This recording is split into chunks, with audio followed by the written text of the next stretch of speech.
আসসালামু আলাইকুম রহমতুল্লাহ। আল্লাহ কাদের ভালোবাসেন জানতে চান?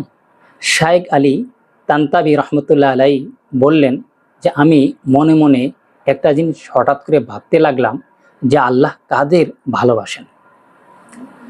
এই মনের কৌতূহল থেকে আমি কোরআন খুলে দেখলাম যে আল্লাহ নেককারদের ভালোবাসেন।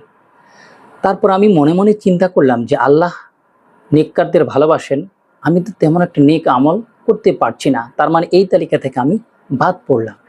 তারপরে দেখলেন যে আল্লাহ ধৈর্যশীলদের ভালোবাসেন, কিন্তু আমি তো তেমন একটা ধৈর্য ধারণ করতে পারি না, তার মানে এই তালিকা থেকে আমি বাদ পড়লাম। তারপরে দেখলাম যে আল্লাহ মুজাহিদদের বেশি ভালোবাসেন, কিন্তু আমি দেখলাম যে আল্লাহর পথে তেমন একটা মুজাহিদি জীবনযাপন ধারণ করতে পারছি না, সংগ্রাম করতে পারছি না, এই তালিকা তো সম্ভবই না, এই তালিকা থেকে আমি বাদ পড়লাম। তারপর দেখলাম যে আল্লাহ সুবহানাহু ওয়া তাআলা যারা সৎকর্মে এগিয়ে তাদেরকে বেশি ভালোবাসেন, কিন্তু দেখলাম তেমন একটা সৎ কাজে আমি এগিয়ে যেতে পারছি না।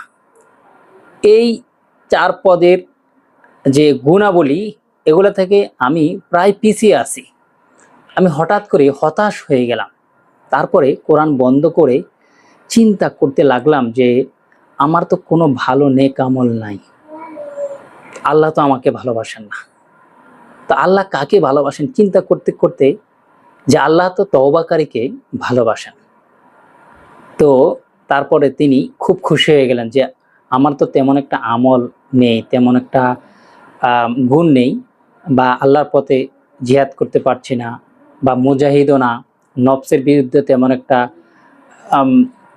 যুদ্ধ করতে পারছি না, আল্লাহর হুকুম সেমন একটা পালন করতে পারছি না। তো একটা সুযোগ তো আছে, সেটা হলো আল্লাহ সুবহানাহু ওয়া তাআলা তওবাকারীকে পছন্দ করেন। তার মানে এই ঘটনা থেকে এটাই বোঝা যায় যে আল্লাহ সুবহানাহু ওয়া তাআলা বান্দাকে কতই ভালোবাসেন।